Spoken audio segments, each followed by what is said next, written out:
Blox Cards can be a difficult game to get into due to how complex it is, so this guide aims to help you teach the core mechanics of Blox Cards. To start off with, we have studs. Studs are very important as all cards require studs to cast. If you don't have enough studs, you cannot cast the card, as seen here.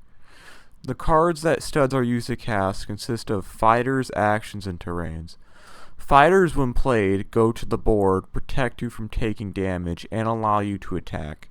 This fighter has a lock, which means it cannot attack, because when you play a fighter, it gains a lock. It also will gain a lock after it attacks. The second of these card types, actions, will go straight to the graveyard and won't go to the field, but will usually have a more powerful effect than fighters. And then the final card here, terrains, go to their own part of the field right here and can only be destroyed by effects that destroy terrains. So to get studs, as I've shown, you either need to base plate a card by right clicking it, and it will go here to the base plate, which will give you a stud on that turn. And then if I end my turn here, this card will give me a stud. And if I discard another card after that, it'll go here. The second way is if I end my turn, this card right here will generate and give me a stud. So as you can see, I have one card here, which this blue stud gave me a blue stud, and then this blue card right here gave me a blue stud. Now at this point, you might be wondering, how do you win Blox Cards? To do that, you need to attack your opponent when they have no fighters on the field with your fighters to do damage to them with their life. Now, this may make life seem like a very important resource, but it is not, as decks that focus on losing life and giving your opponent life are very viable because of how relevant life is as a resource.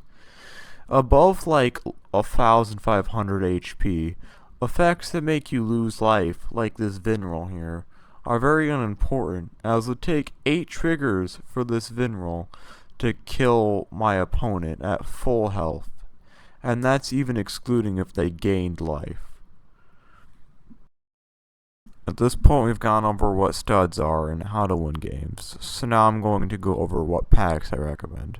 I recommend opening up Strife's Arsenal, as it costs half the cost of all the other packs.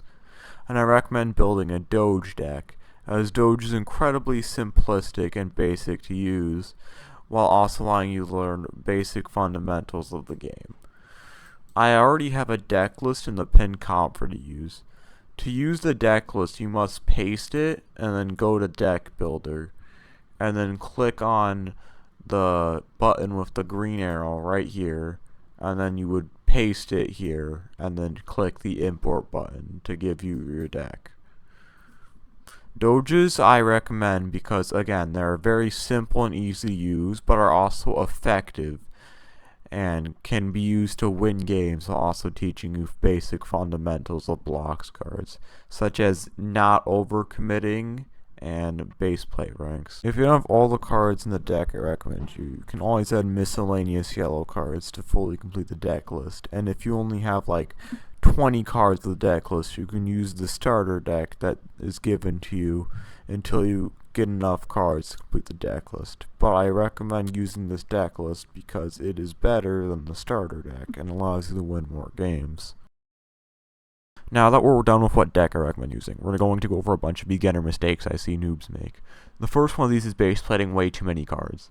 Like, I will see people who have like 8 cards in their base plate, and then like 1 card in their hand, and like they can't do anything because they have like no cards. Like, you don't want to do this because then you'll have no cards to play, and then we'll lose because you can't like counteract your opponent playing cards because you have no cards to play. Like, a good baseline is that usually like decks will only allow to base plate an X amount of cards for like rank. For example, like Lycans will usually only base plate 2 Lycanthrope cards, so this way they can get the trigger to cast Blessed Sage, which is the best card in this group, for only 2 red instead of for this massive cost. The second mistake I see new players making is not knowing which cards to prioritize killing. For example, in lycanthropes, I see people over-prioritizing killing the Tom's pick rather than killing my weakened fighters. This is a mistake because my weakened fighters in this state may be weak, but however, when I strengthen them by casting an action, they'll become more powerful and allow me to kill my opponent much quicker. This is a part of my game plan, and doing this with these weakened fighters is far more important than keeping Tom's pick right here.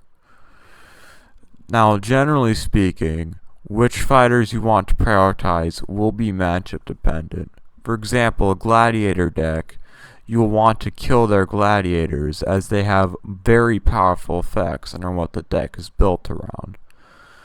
Now, I hope this guide helped you learn the basics of Blox Cards, and I hope you will enjoy this game as much as I have.